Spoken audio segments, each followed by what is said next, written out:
భారీ వర్షాలు వరదల వల్ల ఖమ్మం జిల్లాలో అనేక ప్రాంతాలు తీవ్రంగా నష్టపోయాయి. సూర్యాపేట ఖమ్మం రహదారిపై గుంతలు పడ్డాయి. దీంతో 4 రోజులుగా ఒక లైన్లోనే వాహనాలు నడుస్తున్నాయి. నాగార్జునసాగర్ కాలువకి 4 చోట్ల గండిపడడంతో ఆ వరద కూడా పాలేరు అలుగులపై పడింది. ఇక ఈ వరదంతా కూడా సూర్యాపేట ఖమ్మం రహదారి వద్ద దెబ్బతినడానికి కారణంగా మారింది. దీనిపై మరింత సమాచారం మా ప్రతినిధి భూపాల్ అందిస్తారు.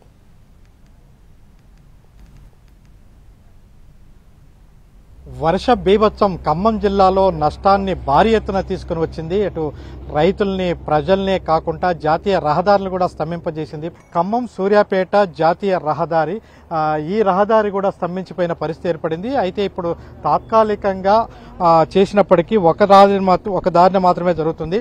ఖమ్మం నుంచి సూర్యాపేట వెళ్లే రహదారిలో అంటే పాలేరు రిజర్వాయర్ నుంచి అలుగుల ద్వారా వచ్చే నీళ్లు ఇక్కడికి వస్తుంటాయి. అయితే ఇదే సందర్భంలో అక్కడ నాగార్జునసాగర్ కాలువ కూడా 2 చోట్ల తెగిపోవడంతో ఆ తెగిపోయిన ప్రదేశంలో నుంచి కూడా వరద బీభత్సం మనం స్పష్టంగా చూడవచ్చు. అదే సమయంలో ఇక్కడ మొత్తం కూడా అంటే ఈ అలుగు దగ్గర ఇది భారీగా డ్యామేజ్ అయిన దృశ్యం అనేది మనకు కనపడుతుంది. ఈ నేపథ్యంలో అంటే వాస్తవానికి ఇక్కడ ఎంత పెద్ద స్థాయిలో డ్యామేజ్ అయిందో మనకి స్పష్టంగా కనపడుతుంది. ఇది డ్యామేజ్ కావడంతో ఈ రోడ్డుని నిలిపివేశారు. అయితే ఒకరోజు మాత్రం అంటే 31వ తారీఖు వరకు మాత్రం ఈ రహదారిలో ఈ ఖమ్మం పాలేరు మీదుగా వెళ్లే ఈ రహదారి పైన వాహనాలని నిలిపివేశారు. ఆ తెల్లారి నుంచి అవకాశాన్ని కల్పిస్తున్నారు. అయితే వరద తగ్గిన తర్వాత ఇప్పుడు చూడవచ్చు దీన్ని ఎంత పెద్ద స్థాయిలో బొంగబడింది. దీని ప్రభావం వల్ల ప్రమాదకరంగానే ఉందని చెప్పవచ్చు.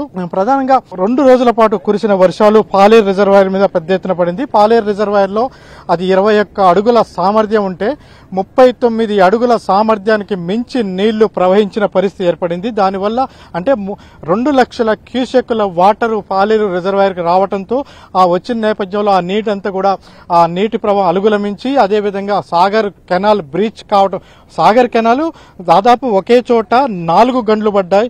ఇవన్నీ కూడా బ్రీచ్ కావడంతో బ్రీచ్ అయిన నేపథ్యంలో దాని ప్రభావం అంతా ఇక్కడ ఈ అలుగుల మీద ఇక్కడ హైవే మీద పడింది. ఈ హైవే అంటే ఇక్కడ పాలేరు అలుగులు ఇక్కడ నుంచి నీళ్ళు వెళ్తాయి. ఈ హైవే మీద పడింది. ఈ హైవే మీద పడటంతో ఇది తెగిపోయిన పరిస్థితి ఏర్పడింది. ఒకవైపు హైవే పూర్తిగా ధ్వంసమైన పరిస్థితి మనకి స్పష్టంగా కనబడుతుంది. ఇప్పటికీ పునరుద్ధరణ చర్యలు ఇంతవరకు ప్రారంభించలేదు. ఎందుకంటే కింద ఇంకా వరద తీవ్రత ఎక్కువగా ఉండటంతో ఈ చర్యలు ఇంకా ప్రారంభం చేయలేదు. ఈ నేపథ్యంలో ఖమ్మం నుంచి సూర్యాపేటకి వెళ్లే రహదారిని మాత్రం పునరుద్ధరించారు. అయితే అదే సూర్యాపేట నుంచి ఖమ్మం వెళ్లే రహదారిని మాత్రం ఇంతవరకు పునరుద్ధరించలేదు. ఈ రహదారి మీద ఇప్పట్లో అవకాశాలు కనిపించట్లేదు. ఈ నేపథ్యంలో అటు ఒక్క దారినే నడిపిస్తున్నారు. లారీలు, హెవీ లారీలు అన్ని కూడా ఆ ఒక్క రోడ్డులోనే మొత్తం అన్ని వెళ్లటానికి రావడానికి ఒకే రహదారిని ఉపయోగిస్తున్న పరిస్థితి ఇప్పుడు మనం చూడవచ్చు. ఈ వర్ష బీభత్సం వల్ల ఈ పరిస్థితి ఏర్పడింది. ప్రజలు ఏ విధంగా ఇబ్బంది పడుతున్నారో అదే పరిస్థితిలో జాతీయ రహదారి కూడా స్తంభించిపోయిన పరిస్థితి ఏర్పడింది. జాతీయ రహదారి కూడా ఇప్పుడు మాత్రం గత 2 రోజుల బట్టి వాహనాలకి అనుమతి ఇచ్చారు. ఆ అనుమతి కూడా వన్ వేగానే కొనసాగుతున్న పరిస్థితి మనం చూస్తున్నాం. కెమెరా పర్సన్ పృథ్వీతో భూపాల్, ఎన్టీవీ, నాయకనగూడ నుంచి.